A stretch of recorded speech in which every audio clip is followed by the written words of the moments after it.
Commission meeting, Thursday, May 26th. All please rise for the Pledge of Allegiance. I pledge allegiance to the flag of the United States of America and to the republic for which it stands, one nation, under God, indivisible, with liberty and justice for all. Eva, would please call the roll. Mr. Redmond. Here. Mr. O'Neill. Here. Mr. Kressler. Here. Mr. Katie. Here. All right, the item we've got, only thing on the agenda we've got is case 22-05. It's the comprehensive plan recommendation. We'd like to hear from city on kind of an overview, I guess, what the purpose of the this meeting is in terms of review of the comprehensive plan. Thank you, Mr. Chairman. I won't speak for very long. We actually have Ms. Fields here, who was integral to the plan with McBride Dale. But just to kick this off, the purpose of the meeting here is to review the comprehensive master plan. I'll just give you a little bit of historical perspective.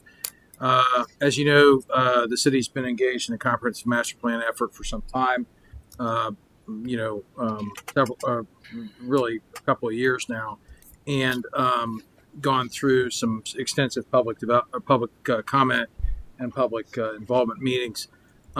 With that, the city has there was a comprehensive master plan steering committee that was formed. That committee met several times, reviewed, conducted really, and Ms. Fields will go through kind of that extensive review process.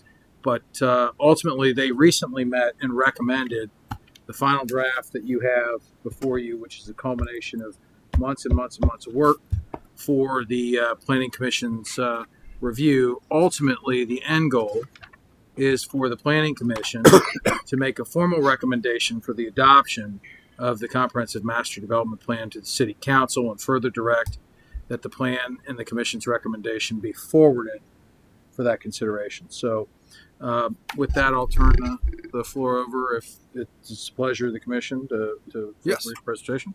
And while Liz is getting ready, I just want to point out there's some members of the committee here. And just like the downtown plan, there was a tremendous amount of public input, including a function at Oasis, which is the culmination. And I always need to point out that the Comprehensive Planning Committee, which was formed, will be dissolved when council adopts the plan. They really worked more on your behalf per our charter than on city council's half. So I just want to know they work, because the Planning Commission's job is to do the comprehensive plan.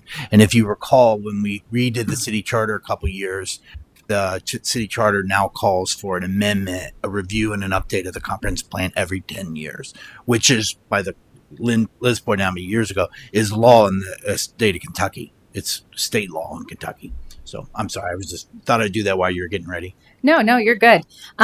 Nice to see you all again. I'm Liz Fields with McBride Dale Clarion. I am the manager of the public sector side of McBride Dale Clarion. So I focus most of my work on comprehensive plan updates and zoning code updates. I also provide staff services. I started my career in the public sector, so I have a lot of experience. I'm a Sims Township resident. I used to be a Loveland resident. My kids are in the Loveland school, so I have a lot of love and passion that goes into this plan, because this affects me too, and the community that I live in and that I raise my kids in. So we've been working on this for a few years. In 2018, the city started the process of updating both the downtown plan and the comprehensive plan. So at that point, the city kind of contracted with both Yard and Company and us to then do the downtown plan first. And then when the downtown plan was finished, we were going to do the comp plan update. So Yard and Company did the downtown plan. That was finished up in the kind of fall of 2019. And then in July of 2020, we begun the process of updating the comp plan. I mean, we all know what the world was like in July of 2020. It was a miracle that we got together at all at that point to kick this process off. So I will say, because of, the pandemic, the engagement ideas had to shift and change, and we had to be receptive of kind of what was going on and what people were going to be willing to do. And so we formed the steering committee. We have, 3 members here tonight? Two? Oh, yeah, you weren't a member. You've just come to like all the meetings. You're like a de facto member. So we have 2 members here tonight. So the steering committee was formed with a combination of business owners, residents, other stakeholders. And we met on a regular basis to discuss basically every step of the plan. For our initial public input, we were going to have in-person public meetings, but that shifted to online surveys. Those online surveys were, though, heavily publicized, and we had over 200 responses to both of those. I know we have the exact numbers in the appendix of the plan, but we got really good feedback. We do comprehensive plans all over the place, and if you can get 200 people to respond to a survey anywhere, you're doing a good job. So that feedback really helped formulate the basis of the plan and form the plan's main tenets of community character, business prosperity, neighborhood protection, and resource protection. And then those themes were really kind of weaved throughout the plan's chapters. So this plan is special because it is the city's first future land use map. The 2002 plan you have right now basically identifies regions and character areas and then provides recommendations for that. This is the city's first parcel-specific land use plan. So this map, the future land use map in the plan, is a parcel-specific recommendation of what the city envisions of what use should go on that property. A lot of the parcels in there represent existing uses that are, on the ground today because a lot of the city is built out. Our stable residential areas are not going to change. They're going to stay stable residential areas. Our office or our business office district off of Union Cemetery, that's there. But what it means, we need to look at kind of what are the areas of change, where do we think change is going to happen, and what recommendations for these different areas do we need to think about. The plan really focuses on recommendations for both the Chestnut property and Loveland Madeira. When we did our first sets of surveys, Loveland Madeira was identified as the city's biggest weakness and biggest opportunity. So we spent a lot of time looking at what the options are for both, what are the ideal uses? How can we connect it better? How can Loveland Madeira feel more like downtown? So we spent a lot of time thinking about that, and that's why it takes up such a big portion of that plan. And then each chapter of the plan is really kind of set around the themes of, residential development, prosperity, assets. And though each chapter has a set of goals and objectives that will guide both planning commission, city council, and staff with future development applications, rezoning cases. This plan should be used basically anytime a development application is in front of you. You should be able to reference back and see if it supports it or doesn't support it. And sometimes it won't be, super exact, but it should at least be referenced and thought about. The plan also includes an implementation chapter that provides specific action steps that the city can take on a short-term basis, on a medium-term basis, and then at a long-term basis. There's big picture items included in the plan about, researching a second bridge over the river. That is obviously a very big project and it's going to take a lot of time and effort and resources to do. But then there's, easier things to do, like doing some updates to your zoning code. That's something you can do pretty fast. Starting to look at incorporating some of the streetscape recommendations for downtown or for Loveland Madeira. So the plan includes that as well. So, that's really kind of the plan in a nutshell. As we went through the process, the Chestnut recommendations and the Loveland Madeira recommendations were presented to the community at an open house. I don't have the exact date, but we presented those and got feedback on those recommendations and then finished up the plan and then had the open house at Oasis that Dave mentioned. So towards the end of the project, we were able to get people back together, which was helpful. The last open house really summarized the whole plan. So it gave the community an opportunity to see the whole thing. The plan has been on the website, I know, and up there for feedback. So, I'm happy to answer any questions about the contents or the process. We're really proud of it as a company and as a planner. So I hope you guys are happy with it as well. I just will point out that we were able to use some of Liz's designs for the Chestnut's future use of the Chestnut Street property in the grant application that netted the city $3.5 million to do the brownfield remediation. They like to see that there's a plan and end result for that. So that was pretty helpful to the city. We also used it in our application for the community entertainment district also. So that's pretty helpful as the city looks to take a non-performing field loaded with environmental issues, completely clean it up, turn it around, market it, make it a job producing, revenue enhancing property. So those are what those plans are. And if you think about it, Liz is true. They came with the downtown plan, but the city has done a downtown plan, comprehensive plan, a Nisbet Park master plan, and is currently finishing up a downtown streetscape plan. We sure get our share of criticism, but I think it's hard pressed to say a community that spent the last 4 years working on as much planning effort as this city has done. So that's a big deal. There's very few things, and we just asked that the downtown plan be separate.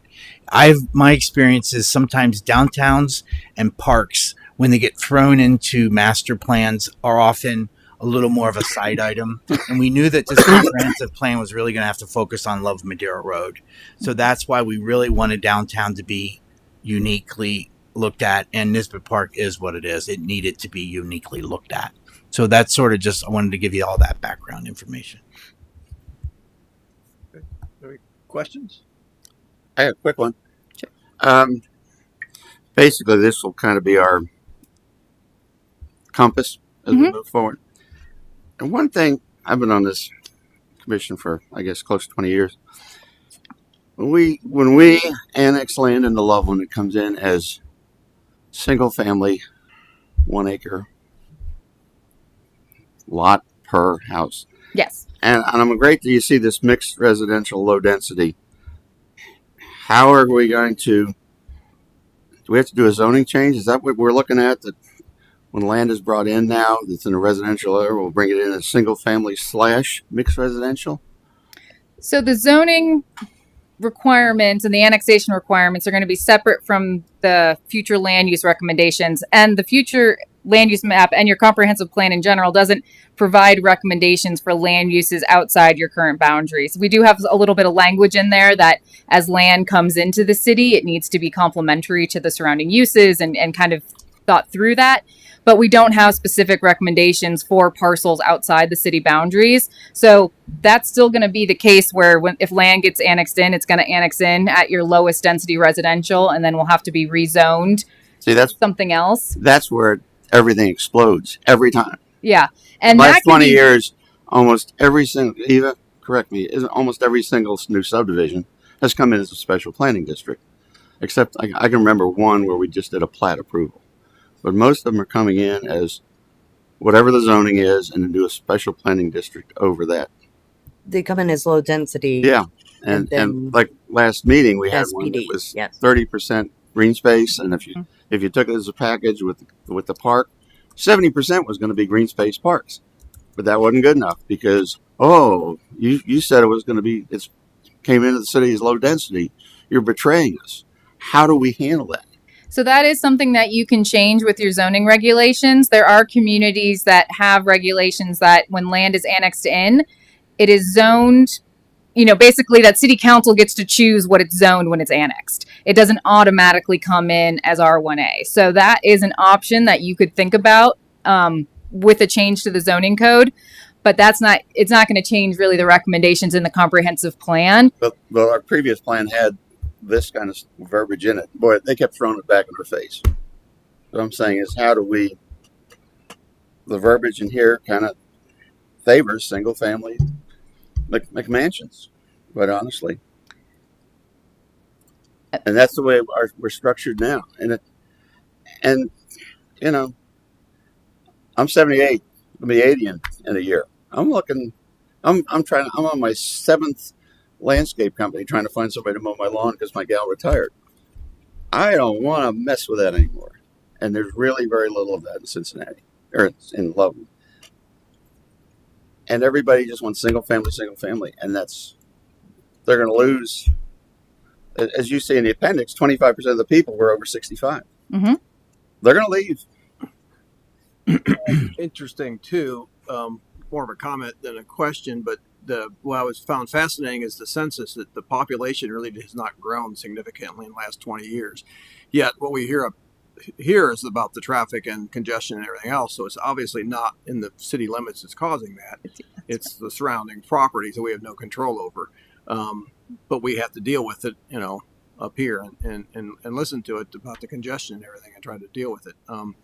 And to Al's point, I think it's, the demographics are going to change over time, and you're going to need a different type of housing environment, and how can we handle that from a zoning or a best use practices, because every time we run into any type of a higher density, it gets, all we hear about is traffic, and we don't want it. So, and I'm not saying it's right or wrong. I'm just saying that's just the reality of what we got to face, and trying to figure out the best use of the land. Yeah, I'll say that we had multiple conversations with the steering committee about select parcels around the city that may or may not be appropriate for multifamily. And it was the decision of the committee to leave those on the future land use map as single family, and basically put it on the responsibility of the developer. If a developer wants to come in and try and, justify that they want a higher density, they have the right to do that, but that the committee wanted to keep it, kind of with that expectation of lower density, and put it kind of on the responsibility of the developer. So that was a strategic thing that the committee decided on throughout the process. But early in the introduction, it talks about Loveland's now a ring city. And by definition, a ring city has increasing densities just because of the way development and populations move. So that actually kind of puts us in a box, because right off the top, we're fighting. It should be done, but the master plan says, well, we had this master plan and it says this is still single family. Why are you doing this? And Loveland really does need more Mixed use residential low density, or medium density. Or medium density. It's Mixed residential by zoning code can't be low density. Yeah, right. Because low density means it's on an acre lot, individual home, with 15, 20, 30 yard, whatever the regulation is for setback. So that verbiage needs to be changed to read mixed residential medium density to be accurate with our current zoning. Yeah. And, maybe just quick aside, maybe we need to have land is brought in as residential low density slash. To address your point, why don't we discuss the Grailville and what the Planning Commission's vision is for Grailville? Yeah, you can.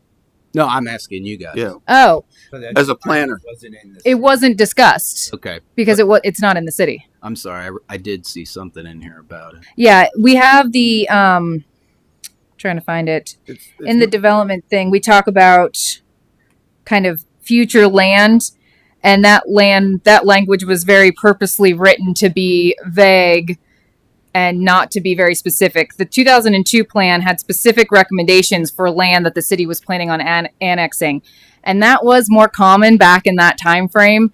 Nowadays, it's very rare that communities do land use planning for property that's not within your current boundaries. It's not done, but I would say it's much less common. It is, I would recommend that if you have land that you're considering annexing, you could do kind of like a little mini land use analysis on that property, and that could be part of your decision as a community.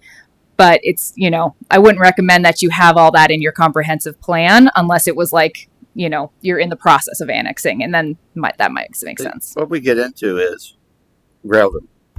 Probably 25-30% were from White Pillars and other subdivisions, and they were all against Grailville because it was this mixed use, medium density, and they lived in subdivisions that we approved as SPD, mixed use, medium density. They were opposing exactly what they lived in, and they were basing it on the codes.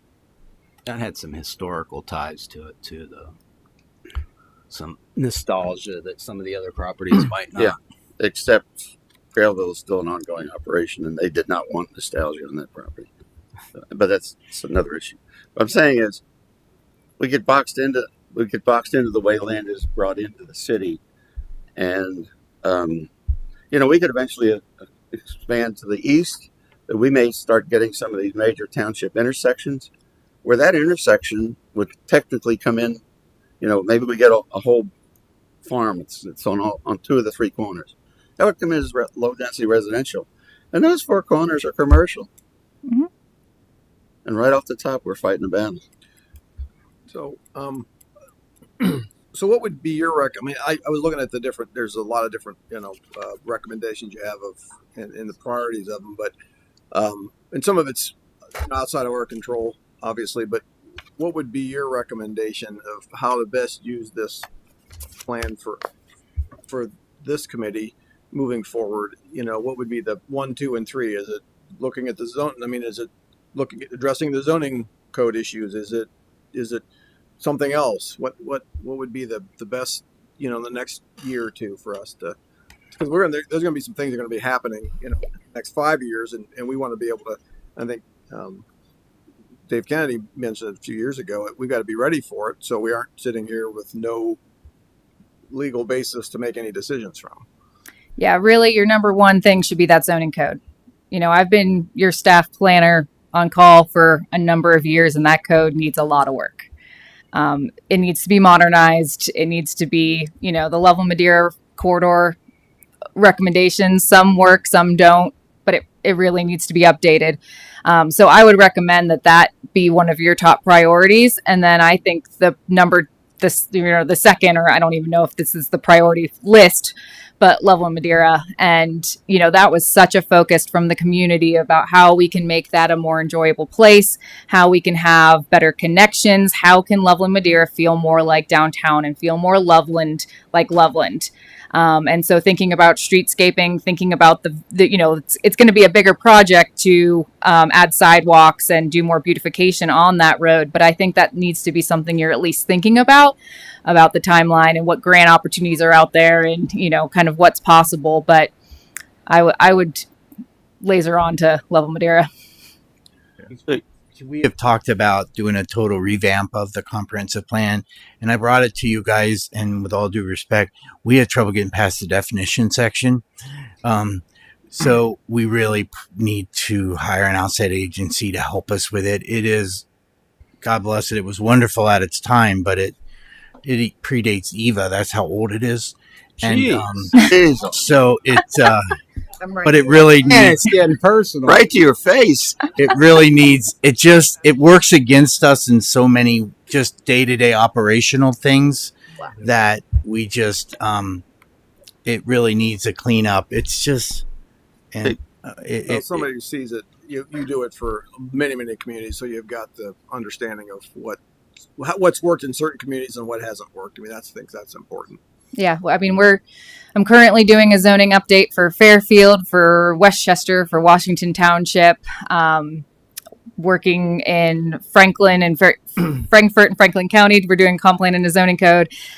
Really, it's the best results from comprehensive planning is when a community jumps right into the zoning code, because really comp plan recommendations a lot of them can't be implemented unless you change your zoning.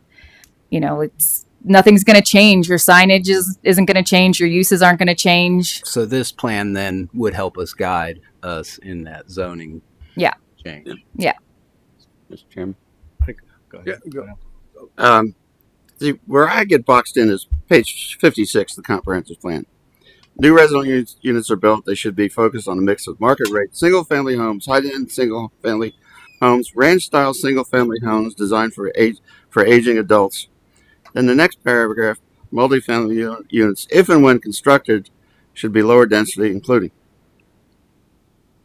I don't want a single family home at age 90. I want a townhouse. I want to be able to call up the property manager and say, hey, the street light's out. Look, take care of it. And as I said, 25% of your attendees were over 65. Mm-hmm. It's us. And these. Well, I know your intent, but I'm saying is this personally, I'd like to see more townhouses in town. When we build a subdivision, I don't want 100 new McMansions on 1 acre lots, 3,000 to 4,500 square feet with a starting price of $780,000. Sure. That's going to be a pile of kids to the school district. In White Pillars, there's almost 150 townhomes. There's 10 kids in the school district from those 150 homes. That's plowing money into the school district. So it's a win-win. So I'm just saying is I see things in here and there in this plan that kind of don't accommodate the empty nester or the senior citizen. No, and I agree. The plan started more favorably towards mixed use and multifamily, but the feedback from the community didn't support that. So, and if I could back, and I haven't been here, but I have been in other planning efforts, and we did. You've been beat up elsewhere. I have, yeah, and so ultimately, comp plans reflect that level of engagement, and they reflect the level of engagement from and the feedback from the community, and so that's why you'll see those things. And in my experience, I've looked at a few comp plans. A lot of times, you will find contradictory and conflicting statements depending on which section of the plan you're in that sort of work against each other. So in my mind, then it's the commission's role to take this and then figure out and work with professionals on how to get it into a regulatory framework that deals with all of that. Yeah. And so it doesn't surprise me that you sort of have this, well, we want this, but then we also want this, and we also want this. So this is like the comp plan is sort of like a wish list, and then the regulations kind of get you. That's the roadmap. Yeah. So, well, and it depends on the sample database too. Whether the more seniors were represented in or showed up or not. Maybe they didn't, and you never got that input. So it's hard to say what. I don't know what. Yeah. Liz, wouldn't you say that a ranch style or a patio style home, single family home for aging adults, what we have in White Pillars, we call those patio homes attached single family. So you're still getting the empty nester, high density, right? But just because it says single family doesn't mean they can't be developed in those tighter. I think the first lot to sell in White Pillars was a female executive at P&G with 1 child. It was great.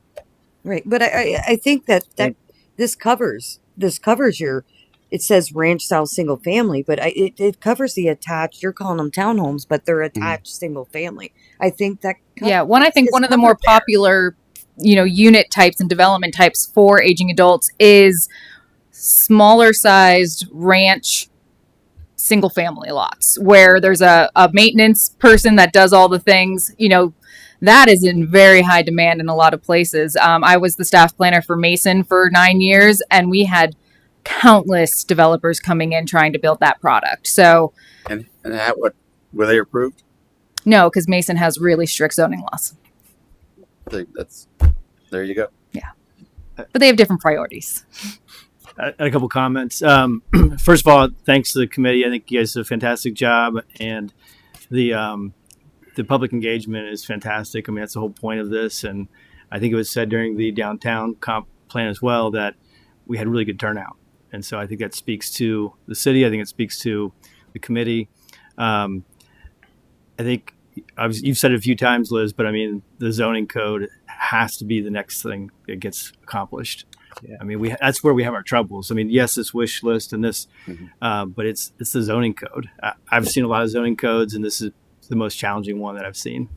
And then I would say, though, that the one thing Al said about this expansion opportunity, it is like that one sentence about low density. I think people are going to grab that, and they're going to just, if we want to be neutral, then let's be fully neutral on that and say, it can come in. The next sentence speaks to how it should work with the community, and we can say that, but people are going to say where it says may come in as low density, everybody's just going to latch on to that. You could edit that language. Okay. And I would like to point, I checked the survey results. We did ask demographic information, and when we did the second survey, we had 27.9% of the respondents were 75 and up. Yeah. I went to one of the groups, and I mean, there was good input in that, but I was quite surprised at that percentage.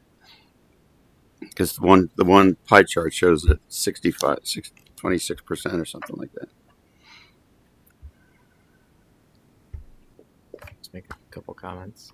Yes. Yeah, I know I came late. I apologize for that. So yeah, I would also like to extend my appreciation to the committee for putting this together. I know it was not an easy task, and it looks like a lot of good collaboration and a lot of good insight from our expertise.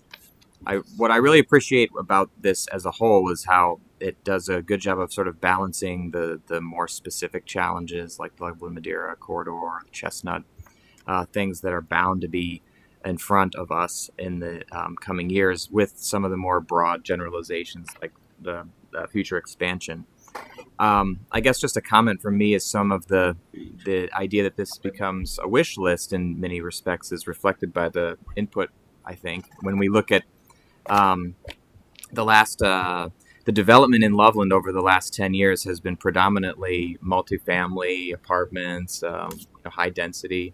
And so I think what you're seeing is in the inputs and then maybe the outputs as it comes to us is sort of a reflection of the desire for the pendulum to shift into the single family sort of development. But in the reality, we represent a community that's relatively built out. There's been very few single family developments over the last 10 years. So it's almost like where this wish list exists in this sort of ideal hypothetical scenario doesn't really truly reflect the reality on the ground. So I think it gives us a lot of leeway to interpret this as we see cases come in front of us, to use this as a guiding principle for what the plan says, what the community provided as part of their input. But I just think that that's kind of the conundrum and a little bit of the nature of this plan as it exists, is it's sort of like taking the ideal state of what Loveland, what folks want Loveland to be and what we're prescribing it to be in the future. But also, I think we also have to recognize the reality is that if we were to try to develop large scale, single family, low density, that would require annexation or tear downs.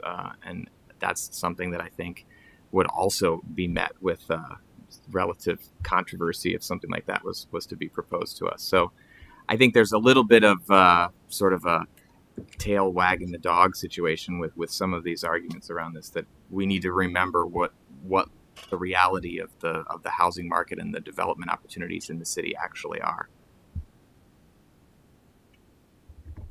Yeah, when you brought up a good point, what do you see in terms of since we are built out, and obviously there's an age factor and a maintenance factor in some areas where some homes may become, disrepair, fall in disrepair, and then their tear downs start happening and big blocks. How much do you see in other communities like that are Loveland's age or mixture of homes that happening? I mean, and I know sometimes it's on. I know in Madeira, I lived in one of the first houses in Madeira. It was on a little tiny postage stamp lot, and they're tearing down all those Cape Cods and building, new homes. Yeah, you're seeing it all over Madeira, Montgomery, Blue Ash. I mean, I feel like that's where it's. Wyoming, it is happening. I think, the Heights, that area, some of the areas in and around downtown. I used to live on Main Street. That my house is like doubled in price since I, bought it. I wish I kept it and sold it now. But there is definitely the opportunity for people to.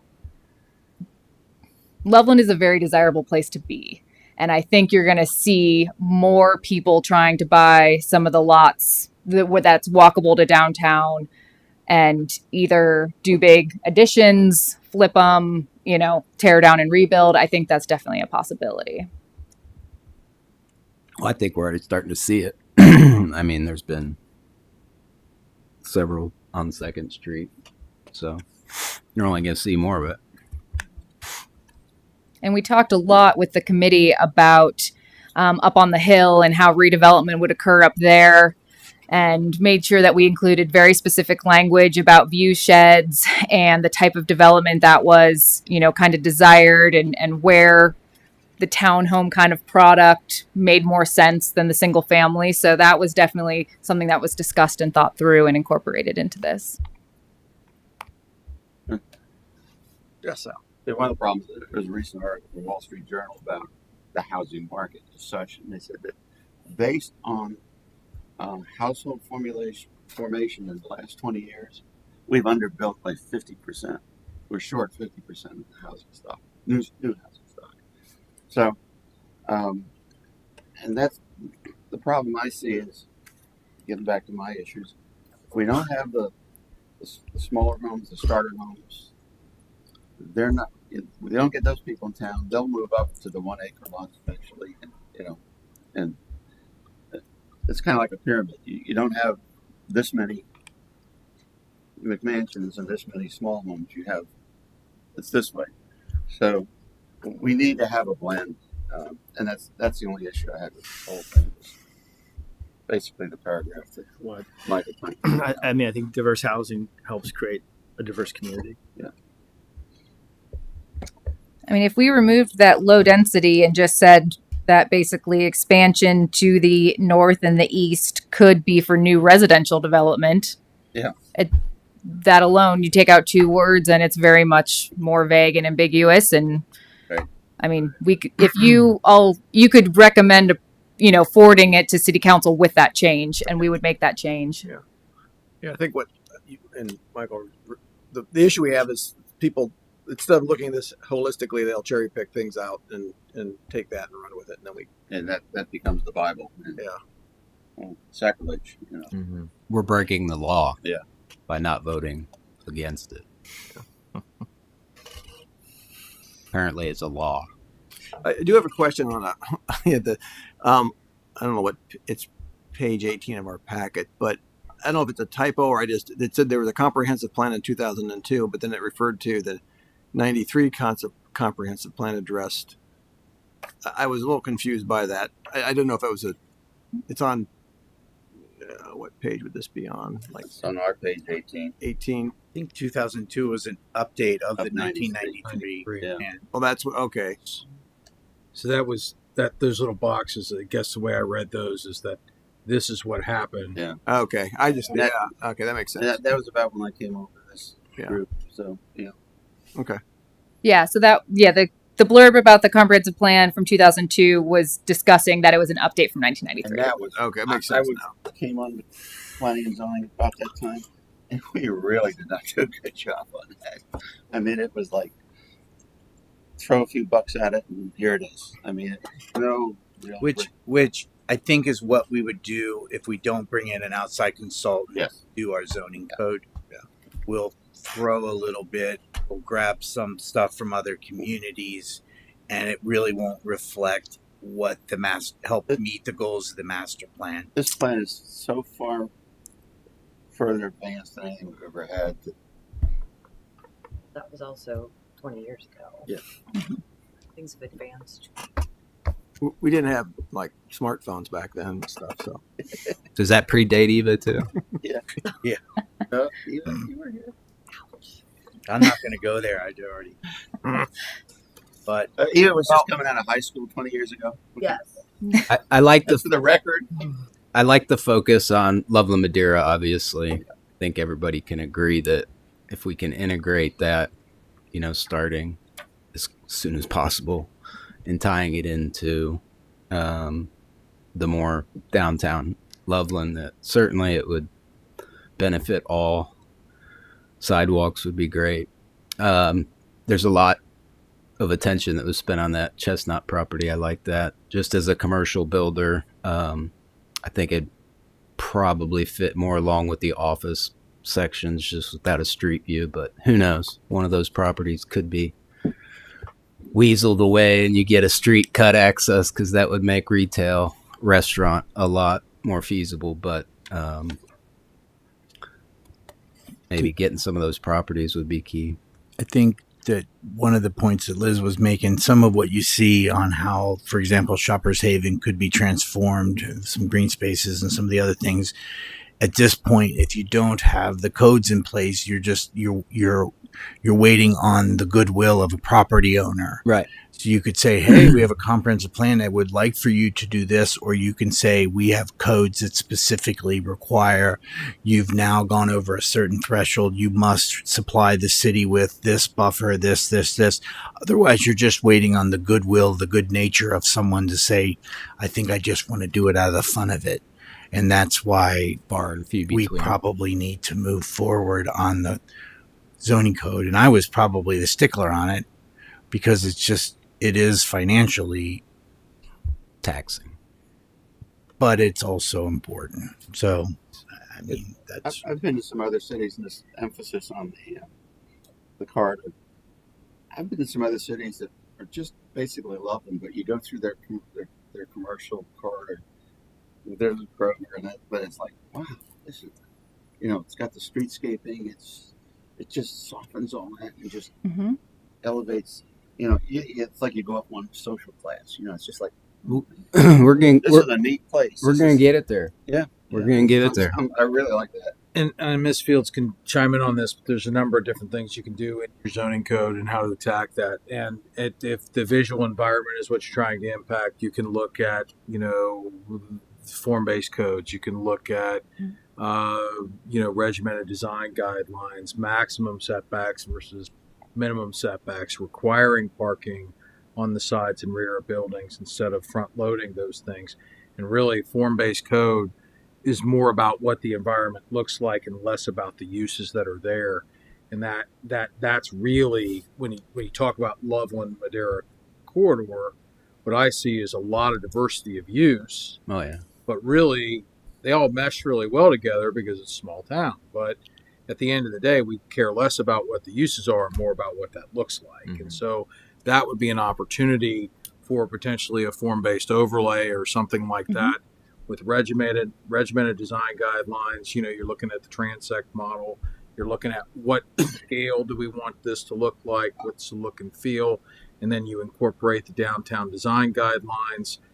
And maybe that district expands, and then those properties become more valuable, and it's tear down, and then the new developer has to build to your spec. To that spec, yep. Yeah. It's any change triggers that, right? Because the existing buildings are already surpassing the maximum setback. Right. I have a question, a comment, and a question. So with the zoning code, it's a lot of funds to revisit that. But how about if your focus is on Loveland Madera Road? How about if we do it in phases? We just start with the Loveland Madera Overlay District portion that we already have in place. And just revamp it. And revamp that. You could. So you can move on Loveland Madera. We could revamp that, start using this as a guide to act on that section now versus redoing the whole thing, which could take 2 years. It's essentially what we've done in downtown. It's essentially what we're doing in downtown. But we already have an overlay district. Right. So let's just maybe revamp that. What are your guys' thoughts on that? Other sections we probably can look at too. Right. I mean, I'd be in favor of updating anything. Anything would be an improvement. Well, I think a targeted approach makes a heck of a lot of sense. Right. Because there's certain areas that we're not going to, like you said, certain neighborhoods, certain areas are they're not going to change in the next 10 years. They're going to be what they're going to be. But then there's certain areas that are going to, in the corridors, whatever the master plan focused on, the Chestnut property too, if that's kind of sort of, how long is it going to take Dave to remediate that property before anybody can? Corey's running that, but I would think sometime in maybe hopefully early mid-July 2023. Right. There's always the potential that at some point in time someone will come by and make the city an offer it can't refuse before it's over. Those grant funds can be transferred. Mm-hmm. That would save the city their local match. We're working very hard on improving the access onto Loveland Madera Road from that property to ease anything going down Main Street. That's always been my goal, is that we're not going to run. We know that's either light industrial or commercial, likely light industrial. But the thought is that there is that potential. We got calls on it when we simply applied. We'll get calls on it now that they know we're funded. We'll get calls as we go through it. And the people that fund that, the Ohio Department of Development, they know that. They understand that the end goal is jobs. That's why we're able to use that thing. But I mean, it wasn't that long ago when a company, a really neat sort of foreign-based pretzel manufacturing pretzel baron came to the city and wanted to do a really neat little light factory there. And I'm required to hand them the flash drives of all the different environmental studies on that property. And to say they couldn't run out of the door quick enough is something. But the railroad, you get an NFA and no further action letter from the EPA. You tie in the railroad and the fact that someone could use an offshoot on there, a spur. It's gravy. But the key is, and we're working hard on it, is access from Love of Madeira Road. That we're working on that hard. So we may not be the owner at the end, because let's go back, and now I'm the pretzel company again, and they want to, and the city can weigh out income, a potential TIF if needed, what we could do, what could be the ripple effect, not having to put any of our local match towards that grant. The end result is the city could potentially say, yep, part of our equity in that property is that grant funding. I don't know that the city will be the owner at the day that we all go, it's clean. We may not be the owner of the property. So, because that's part of the equity that you have built into that property. So, who knows? Mm-hmm. But it's never going to be residential, because this level of cleanup is this for commercial and light industrial, and it's this for residential. We never aspired to get a residential level cleanup, because there's lead and there's all this other stuff in there. Yeah, there's different rules. I was involved in Park 42, and we could do anything we want in commercial industrial, but you are never. Yeah, you're not going to have kids. You're going to put even a daycare center on it. Yeah, you're not going to have kids playing in a sandbox on that property, even when it's relatively clean. And the funny thing in the EPA is the limits they have for like daycare are within the normal limits of something. You could have arsenic from this level to this level, which is normal background. The site's here, you take it down to here. Well, a daycare has to be here. Well, that's below normal background. So residential really is completely out of line for that site. I mean, it's just the rules for any time kids are going to play outside. Forget it. I think with the rail access, but Parcel Baron was looking at, if it's marketed for rail access and quick and easy access to highways, it'll somebody that's wanting I go for a chip factory. Everybody needs chips. Yeah. We get something like that in town. I mean, up north where that chip factory is, they're talking 125,000 a year. You're talking about microchips. Yeah, for people that are in the. He's talking about pretzels. I thought you were talking about chips. Yeah, I want pretzels. Be a Grippo's factory. But I don't want pretzels. I want a microchip factory. Yeah. So wait, get hungry. All of a sudden, I want chips. No. I'm thinking, why do we want Frito-Lay here? No. Microchips. I think it does make sense to target the rezone or the redevelopment of the zoning codes in them. Yeah, it really does, because you have to identify the fact, and I'm sure I'll be gone when it happens, but at some point in time, that big stretch of commercial property that the school currently owns will likely be redeveloped for something commercially. I mean, let's be honest, someday that will happen. I'll be gone. But wouldn't you want to be putting things in place? Yes. I mean, I one time going to Ace Hardware just out of the fun counted how many curb cuts there are to enter into Shopper Save, and it's 8. That's silly. And the city to a certain extent needs to be able to take back our right of ways. We've just let them become but I think you have to be realistic about things that are going to happen in the future and identify them. So we plan on the day this goes to city council, we have an engineering plan, a study from Choice One Engineering to do all of the site plan work based on that, so we can go after funding through OKI. So Corey will be bringing a 2-part thing. He will be bringing the comprehensive plan with a recommendation from City Planning and Commission that it be approved. And it'll also, in the next business, there will be legislation to hire Choice One Engineering to begin a phasing to implement that, because there's money through OKI to do it. And it'll be in phases. And whether the city decides that maybe they want to do an assessment, a property assessment to help pay for some of the lighting districts, that's TBD. But that is a way many communities would do it. But if you're going to sell it, if I'm Sam David, who was a part of that committee, and I own a pretty good stretch, so I'm going to pay $8 per linear foot based on my frontage on Love Madeira Road. Show me what I'm getting for this. So that's an important part of it, because assessments are a real way that this could potentially be paid. So, but we need to work on the zoning code. Now, I've been the barrier in that, just because I was just being tight.